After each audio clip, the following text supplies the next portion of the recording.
নামাজের কথা বলে দিয়েছেন, 1-2 জায়গায় নয়, 10-20 জায়গায় নয়, 82 জায়গায় নামাজের কথা বলে দিয়েছেন। আল্লাহ পাক রব্বুল আলামিন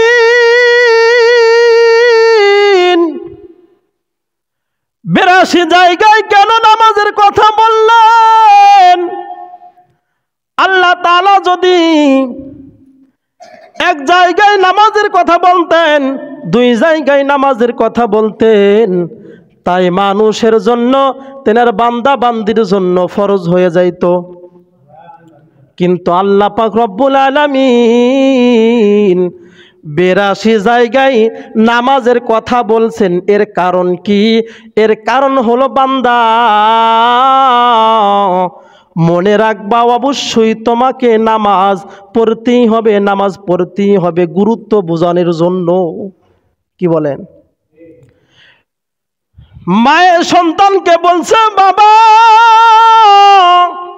আসো তোমার জন্য খাবার রেডি হয়ে গেছে, খাবার খাও। মা সন্তানকে একবার বলছে, একবার বলার কারণে সন্তানের উপর মায়ের কথাটা পালন করা কর্তব্য হয়ে গেছে। কয়বার বলছি? একবার। এরপরে সন্তান শোনে নাই, মা ডাক দিয়ে আবার বলছে, বাবা আয় তোর জন্য খাবার রেডি হয়ে গেছে, তুই খাবার খেয়ে নি। আবার বলছে, বাবা তোর জন্য খাবার রেডি হয়ে গেছে, খাবার খেয়ে নি। এভাবে 3 থেকে 4 বার বলছে। একবার বলার কারণেই তার জন্য, সন্তানের জন্য কর্তব্য হয়ে গেছে খাওয়া। কিন্তু 3 থেকে 4 বার বলার কারণ হলো, বাবা মনে রাখবি অবশ্যই তোকে খানা খেতে হবে। বুঝতে পেরেছেন? ওরকম ভাবে আল্লাহ পাক রব্বুল আলামিন নামাজের কথা 82 জায়গায় বলে দিয়েছেন। একটা মাত্রই কারণ হলো গুরুত্ব বোঝানোর জন্য, তাকিদ বোঝানোর জন্য, যে বান্দা মনে রাখবা অবশ্যই তোমাকে নামাজ কায়েম করতে হবে। আল্লাহ তাআলা যাকাতের কথা প্রায় 32 জায়গায় বলে দিয়েছেন। কয় জায়গায়? যাকাতের কথা প্রায় 32 জায়গায় বলে দিয়েছেন।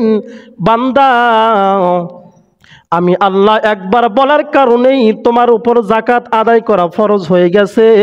কিন্তু 32 জায়গায় কেন বললাম? মনে রাখবা তোমার উপর যাকাত ফরজ হলেই তোমাকে যাকাত প্রদান করতে হবে। কি বলেন? 1-2 জায়গায় বলি নাই যাকাতের কথা, আমি আল্লাহ বলেছি 32 জায়গায়। মনে রাখবা একটাই কারণ,